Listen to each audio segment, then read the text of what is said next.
BEd online classes में आपका स्वागत है। जैसा कि मैं आपको बीएड फर्स्ट ईयर का 5th paper education policy school leadership and management पढ़ा रहा था। इस पेपर में पिछली कक्षा में हम लोगों ने अंतिम कक्षा में आरटीई 2010 को पढ़ा था। आज उसी क्रम को थोड़ा सा आगे बढ़ाते हैं। आज हम लोग सेकेंड यूनिट शुरू करेंगे। ध्यान दीजिएगा, हमारा फर्स्ट यूनिट पूरा हो चुका है। आज हम लोग सेकेंड यूनिट को शुरू करेंगे। सेकेंड यूनिट जो हमारा है वो है स्कूल कैरिकुलम। ध्यान दीजिएगा, सेकेंड यूनिट जो हमारा है वो है हमारा स्कूल कैरिकुलम। सेकेंड यूनिट जो हमारा है वो है स्कूल कैरिकुलम।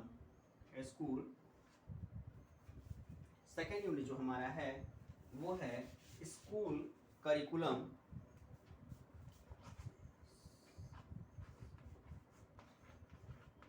स्कूल करिकुलम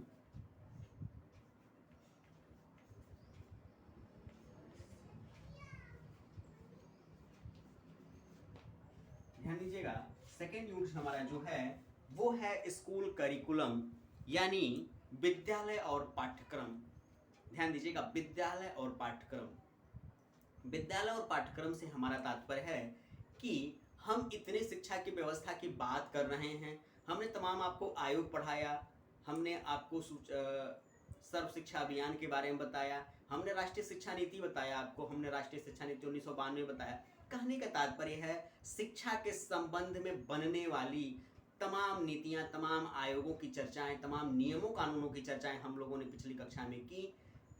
साफ शब्दों में अगर कहा जाए तो किसी भी शिक्षा की व्यवस्था को बनाए रखने के लिए जितनी आवश्यकता उसके नियम और कानून की है, उतनी ही आवश्यकता उस शिक्षा की महत्ता को बनाए रखने के लिए पाठ्यक्रमों की होती है। क्योंकि हम लोग एक आधार तय करते हैं कि किसी बालक को किसी कक्षा में क्या पढ़ाना है, कैसे उसके विकास का परिवर्तन सुनिश्चित करता है। लेकिन इन समस्त बिंदुओं का जो आधार होता है वो हमारा होता है कैरिकुलम, वो हमारी होती है पाठचर्या।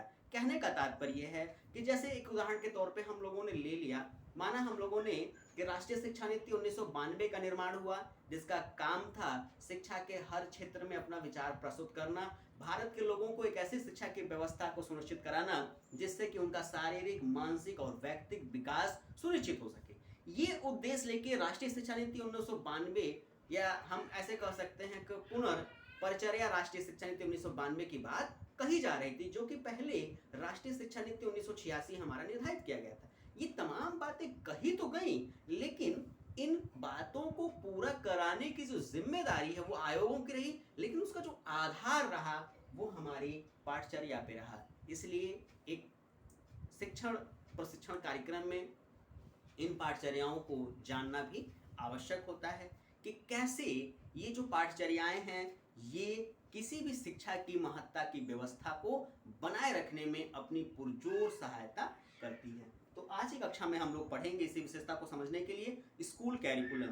देखिए, स्कूल कैरिकुलम में जो पहली बात आती है वो आती है main feature of secondary school curriculum and the process of curriculum development. देखिए, पाठचर्या का विकास, सामान्य भाषा की मैं बात करूं तो ये हम लोग को जो पढ़ना है वो है पाठचर्या का विकास। और ध्यान दीजिएगा, पाठचर्या का विकास और माध्यमिक स्तर पे कैसी पाठचर्या होनी चाहिए और उस पाठचर्या में हम किन किन चीज़ों पे फोकस करेंगे, यदि सामान्यतः तौर पे देखा जाए, ध्यान दीजिएगा, सामान्यतः तौर पे देखा जाए तो ये पता चलता है कि माध्यमिक शिक्षा स्तर पे, ध्यान दीजिएगा, माध्यमिक शिक्षा स्तर पे जो हमारी शिक्षा की व्यवस्थाएं हैं, कहीं ना कहीं ये पता चलता है कि जो माध्यमिक स्तर की शिक्षा की व्यवस्था है ये हमारी शिक्षा की रीढ़ है।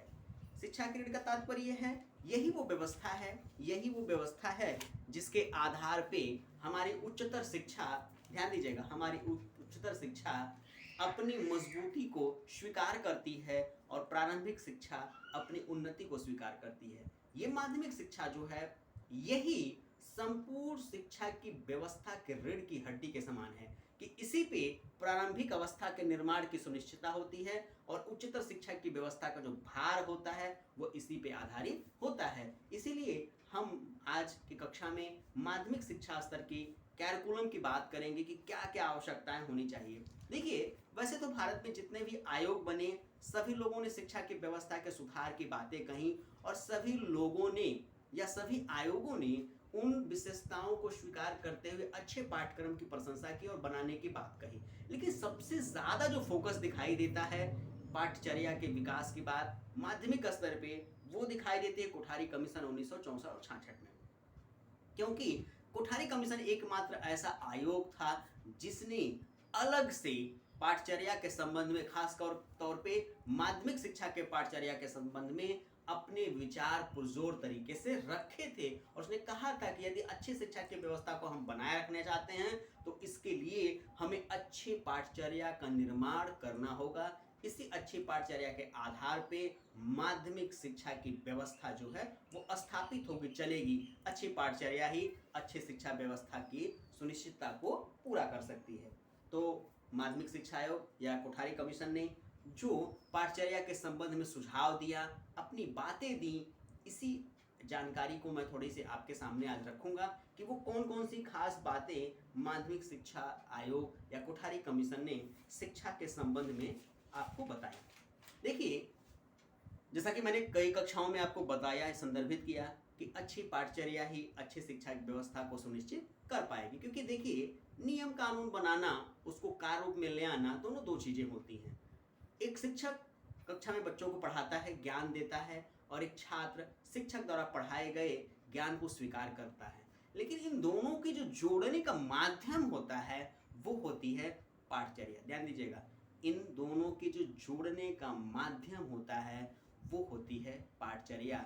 और हम ऐसा कहें कि जितनी अच्छी पाठचर्या होगी उतने ही अच्छी शिक्षा की व्यवस्था होगी, और जितनी अच्छी शिक्षा की व्यवस्था होगी, राष्ट्र का विकास, मनुष्य का विकास, उसकी व्यवस्थाओं का विकास उतना ही बेहतर होगा। इसलिए कहा जाता है कि संपूर्ण शिक्षा की जो व्यवस्था है उसका भार अच्छी पाठचर्या पर निश्चित होता है। इसलिए कहा गया कि अच्छी पाठचर्या ही अच्छी शिक्षा व्यवस्था को सुनिश्चित कर पाएगी। अब थोड़ी सी बातें मैं कोठारी आयोग या माध्यमिक कमीशन के बारे में आपको बताऊंगा कि कैसे माध्यमिक आयोग जो है वो कुछ चीज़ों को सजेस्ट कर रहा है कि आपको अच्छी पाठचर्या बनाए रखने के लिए किन किन बातों को ध्यान में रखना चाहिए। देखिए, माध्यमिक शिक्षा आयोग सबसे पहले कह रहा है कि यदि हम अच्छी शिक्षा की व्यवस्था कायम रखना चाहते हैं तो उसके लिए हमें अच्छी शिक्षा की व्यवस्था करनी पड़ेगी। और इस अच्छी शिक्षा की व्यवस्था को बनाए रखने के लिए सबसे पहले हमें चाहिए विकसित पाठ्यक्रम। ध्यान दीजिएगा, सबसे पहले हमें चाहिए विकसित पाठ्यक्रम। क्यों? क्योंकि उसने इस चीज़ को महसूस किया था कि देखा ये गया कि तमाम विद्यालयों में तमाम प्रकार की शिक्षा की व्यवस्था सुनिश्चित कर दी गई, लेकिन पाठ्यक्रम में वो व्यवस्थाएं दिखाई नहीं दे रही थी, जिसके कारण अच्छी से अच्छी व्यवस्था अपने कार्य को करने में असमर्थ थी। इसी बात को समझते हुए माध्यमिक शिक्षा आयोग या कोठारी कमीशन ने सजेशन दिया, सुझाव दिया कि सबसे पहले शिक्षा की व्यवस्था को सुधारने के लिए विकसित पाठ्यक्रम विद्यालय स्तर पे होना चाहिए। उसने प्रांतीय स्कूली शिक्षा बोर्डों को ये सुझाव दिया था कि वे अपने यहाँ शिक्षा की व्यवस्था में मजबूती लाने के लिए तमाम विषयों की विकसित पाठचर्या सुनिश्चित करें और आवश्यकता अनुसार उन्हें अपने स्कूलों में लागू करें। अच्छे शिक्षकों के लिए अच्छी सुविधाएं और अच्छे पाठचर्या का निर्माण सुनिश्चित करें।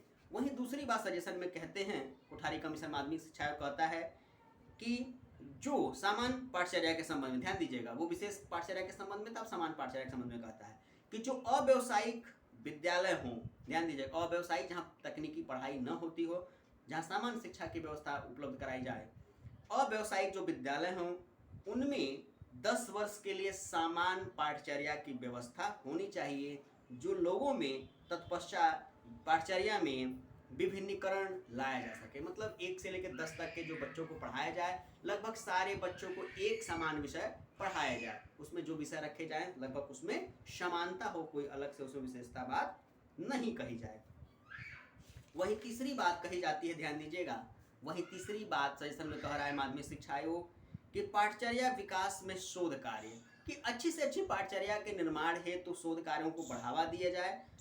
पाठचर्या संबंधी शोधों को विश्वविद्यालय के सभी शिक्षा विभागों, प्रशिक्षण विद्यालयों, राजकीय शिक्षा संस्थानों तथा स्कूलों, बोर्डों द्वारा मान्यता प्रदान कराई जाए और एक अच्छी आधारित पाठचर्या के निर्माण हेतु शोध तैयार किया जाए। उन शोधों के हिसाब से पुस्तकों की रचना की जाए और बेहतर से बेहतर पाठचर्या तैयार की जाए। वहीं चौथी बात कहता है प्रयोगात्मक विद्यालय के लिए, डिमोनेट्रेशन स्कूल्स के लिए, कि विद्यालयों को अपनी आवश्यकता के अनुसार अनुरूप पाठचर्या के निर्माण और उसके प्रयोग की स्वतंत्रता होनी चाहिए।